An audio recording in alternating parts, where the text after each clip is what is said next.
Nick, welcome to the programme. Thank you very much indeed for joining us. We've got to choose about MMP at the next election. Was MMP a good idea? That's a good question. Look, I'm from Queensland, and we have a similar situation to you in New Zealand.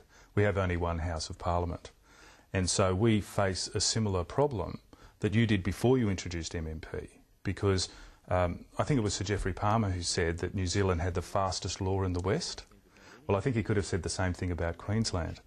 It's because when you have only one House of Parliament under a Westminster system, if your party wins a majority of votes in the Parliament, you as the government control the Parliament and you can push through your legislation at will and as quickly as you want. And that's a pretty serious problem. And a first-past-the-post system means that you may have a majority in Parliament, but you may not have a majority of votes behind you. Yeah, that's right. So routinely in those sorts of systems, parties form government with percentages in the low 40s, and sometimes less than 40, 39 or 38% of the vote, which means 60% of people actually didn't vote for that party, but they got more than any other opposition party, and yet they're able to form government, and under a unicameral system, which is a system with only one House of Parliament, they're able to pass any law that they want to, and it's only if public opposition is so great that they fear consequences at the next election that they might slow down or take a second take about something. But Britain's now talking about proportional representation after years of first past the post. Yeah. They're looking at the alternative vote system. Now that's different again, isn't it? Well, there's different ways in which you can create proportionality in a parliament. In Australia, we're familiar with the single transferable vote system, which we use principally and most obviously in our Senate, our federal parliament.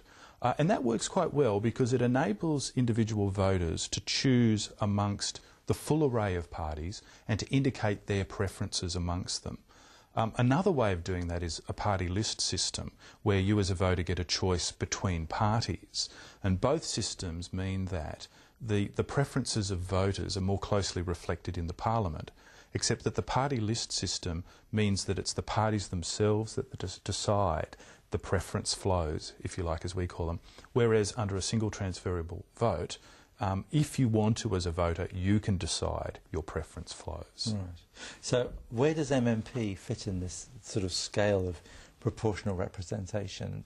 Yes. It seems to me to be have a little bit of all those things. That's right. It tries to do both at the same time. So, broadly speaking, roughly half of your seats in Parliament are based on constituency electorates, where one person, various people stand for a particular seat for a particular constituency, whereas the other half of the seats are made up on the basis of a sort of party list system, and that depends on how many votes, popular votes, each party gets. And the number of seats the parties get are topped up to make sure that the total number of seats they have in the Parliament is proportional to the popular vote that they received. So whilst we may make more fuss about a constituency MP because we feel we voted for that constituency MP, he's our representative, actually, in the end, having a list MP, with the list operation going, it's the party that really is controlling things. It becomes much more of a party operation and less a representation of a single MP.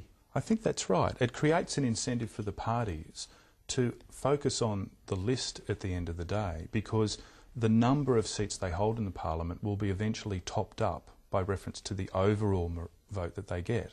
So whether they win or lose a particular electorate is not at all critical, because they will make it up through the list system at the end of the day.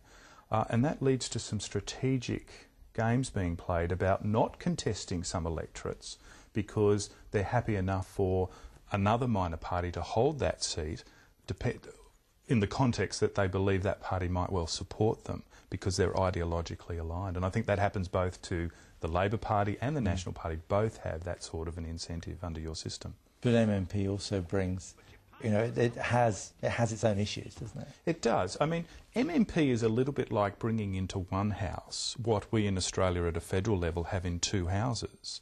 to try and combine constituency representatives as well as proportional representatives at the same time. But then what it tends to do is blur the function of the House, because it's still the House where the government is formed. And so the degree to which the House acts as a check and balance on the government is definitely improved under MMP, but it's not to the same extent that it happens under a bicameral system where you have two houses of parliament, because that second house, often called the upper house or the second chamber, is completely independent of the government, and if proportionately elected represents a wider range of points of view and is a position to always take a second view of legislation the government's proposing, and also a second view about government performance, whether a minister is competent or even acting with integrity.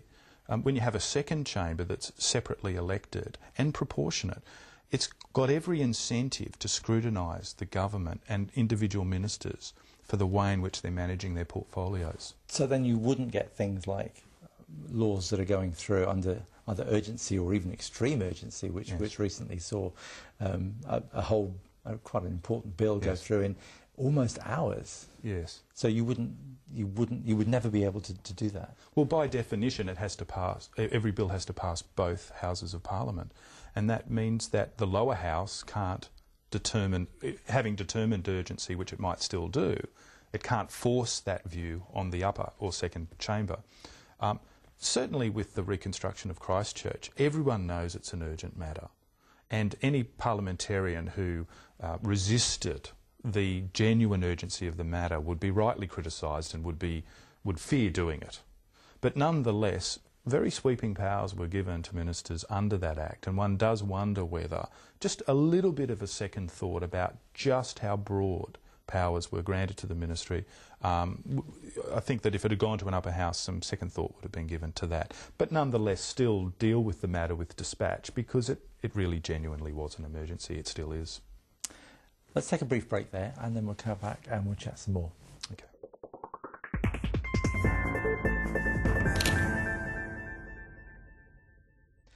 And welcome back. Our guest on the programme is Professor Nick Aroney, and we're talking about MMP, which we'll all be voting on in just a few months' time. Nick, before the break we were talking about things going through under urgency, and there do seem to have been a number of cases of what I know some constitutional lawyers are saying, it's bad law because it's knee-jerk reaction to a particular incident, and then it whizzes through under urgency and we're stuck with a law that we're going to have to live with forever. Is that, I guess, is the danger of a single house? I think it is. I think it was George Washington, first President of the United States, who was asked, why do you have a second chamber? And I think he explained it by drawing attention to a cup of tea, and took the cup of tea and poured it into the saucer and then poured the tea back into the cup, pointing out that by doing that action it cooled the tea down. The idea being that, look, emergencies, or governments sometimes do face emergencies. Sometimes they're emergencies of their own making. We know that governments have priorities and they regard some things as urgent that other people don't. We can react too quickly to issues. When governments make law, it's the law, and it'll be the law until the law is changed.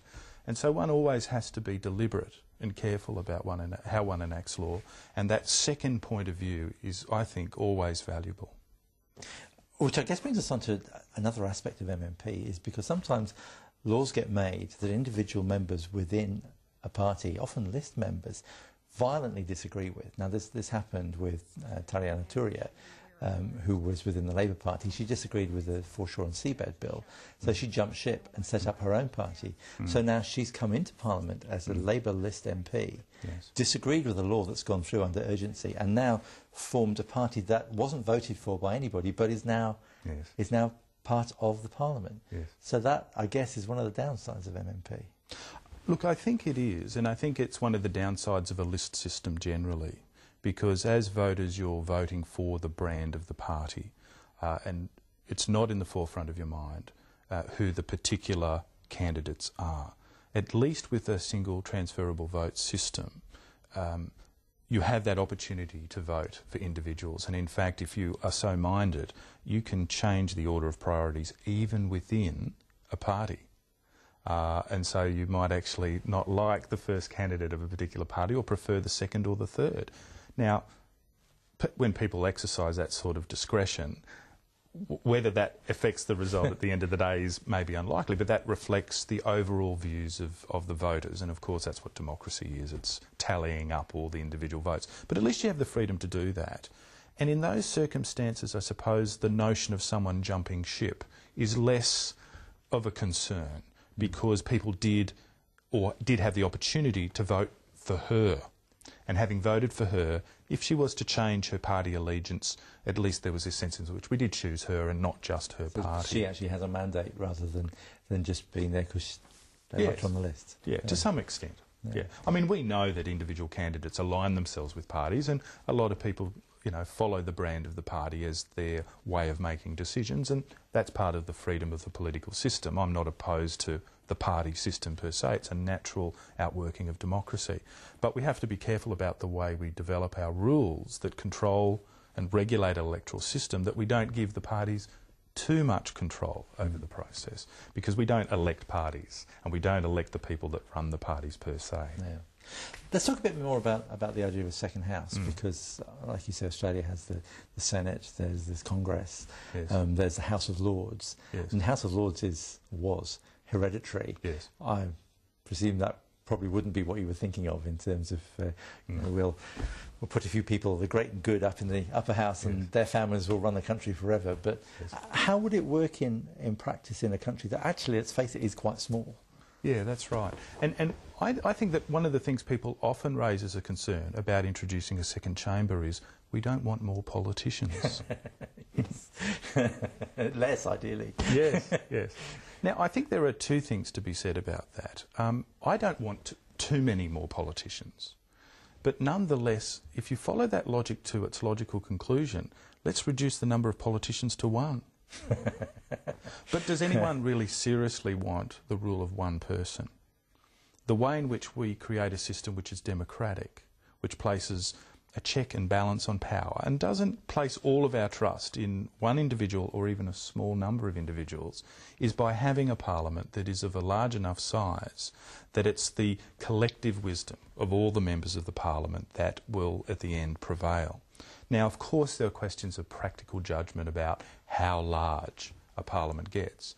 But it's interesting that if you look at the way in which the British parliament operates, people often observe that backbench members of governments stand up to their governments more than our backbenchers do in Australia and New Zealand.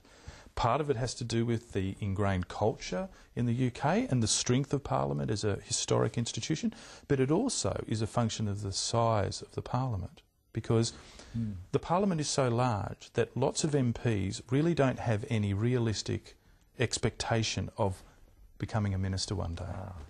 And so the ministry and the central organisation of the government don't have that holdover as many MPs.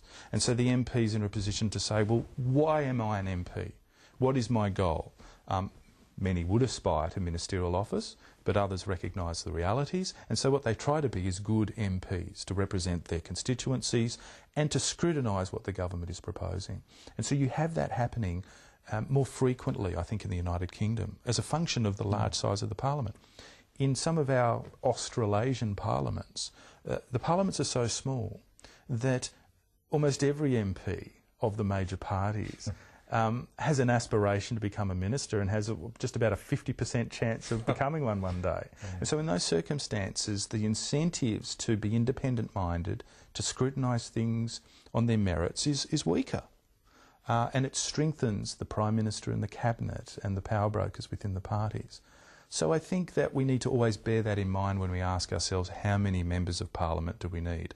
Look, I'm not suggesting extreme amounts, but we need to consider that we need to have enough to hold governments to account. So I think that's that's the first answer I would give to the number of members of Parliament. There's a second one as well, but I'll talk about that in a bit. Okay, well, the second one is, as far as creating a second chamber of Parliament is concerned, it doesn't have to involve an increase in the total number of members of Parliament, or at least a large increase, because what you can do is you can take nominally some of the members that were sitting in the lower house and nominally take those numbers into the upper house, so that your parliament consists of 120 members plus perhaps 1 or 2 overhang seats if that happens. You can take roughly, just for example, a third or appropriate proportion from that house and create an upper house in which a third or perhaps a little bit more are represented.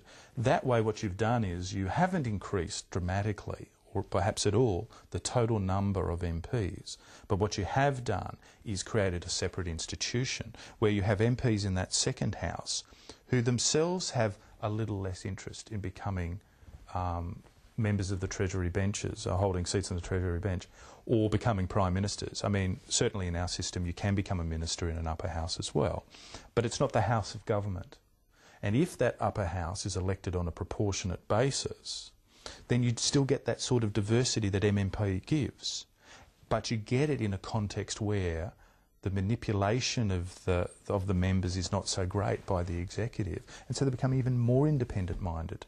And as long as you strike a good balance, it can lead to very constructive dialogue and the improvement in legislation and more scrutiny of government too. It's a fascinating idea, Nick. Thank you so much for joining us today. You're very welcome. Thank you. Thank you.